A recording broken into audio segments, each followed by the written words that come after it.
They were knocking at the front door of his home in Bethesda, Maryland at 7 a.m. this morning. The FBI on Friday raided the home of former Trump National Security Advisor, now Trump critic, John Bolton.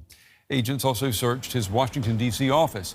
It's all reportedly part of an investigation to determine whether Bolton illegally shared or possessed classified information.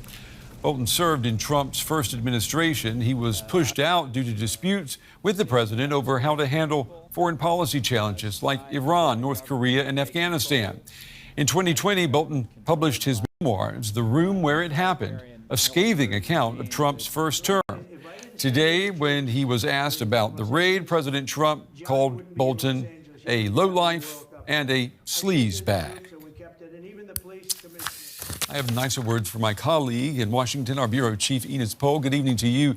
Ines, tell us more about why the FBI has been searching Bolton's home. Are there any firm allegations being made against him? Right, so the FBI is searching Bolton's home and his office, as you just mentioned, Brent, as part of an investigation into whether he has mishandled classified information during and after his term as National Security Advisor under Donald Trump's first term. However, there are no really firm allegations made public yet, and it's very unclear what specific evidence led to this search warrant. Ines, you've interviewed Bolton many times. Remind our viewers what he thinks about Donald Trump. Yeah, indeed. I interviewed him, I think, 5 or 6 times, and he has been very, very critical of Donald Trump, particularly regarding his leadership style and also his foreign policy decisions.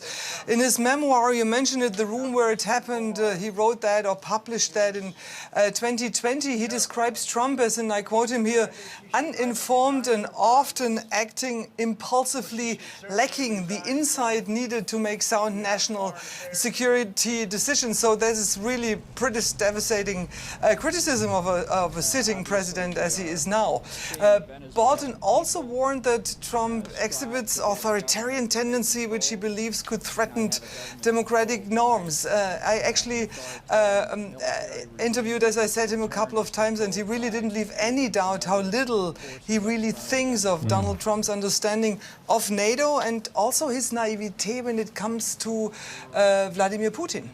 Yeah, and there's certainly no love lost here. The president today called Bolton a lowlife and a sleaze bags. Some people might see a connection between the search and Trump's animosity towards him. I mean, is Bolton being punished for criticizing Donald Trump?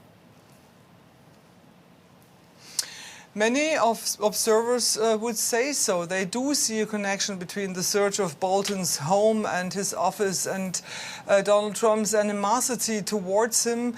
As you mentioned, Trump has labeled Bolton as low-life, as a sleaze bag, and given Bolton's ongoing prominent criticism of Trump, some really believe that the raid is a form of a retribution for his outspoken opposition.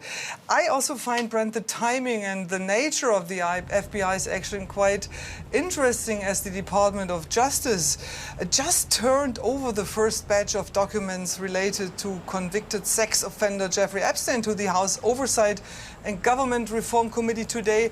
And some say that this FBI raid is just another distraction from these Epstein files. Yeah, that's an interesting way to look at it. I mean, how big of a surprise is this move? What are you hearing in Washington? Yeah, not really. I mean, I think everybody who is still following politics here in the United States, especially here in the capital, Washington, D.C., is not really surprised. Also, not only because Trump kind of kept threatening retribution against his opponents, but also because Bolton appears on the enemy list of FBI Director Kash Patel. So this doesn't really come as a surprise. All right, our very own Ines Pohl in Washington. Ines, good talking with you. Have a good weekend.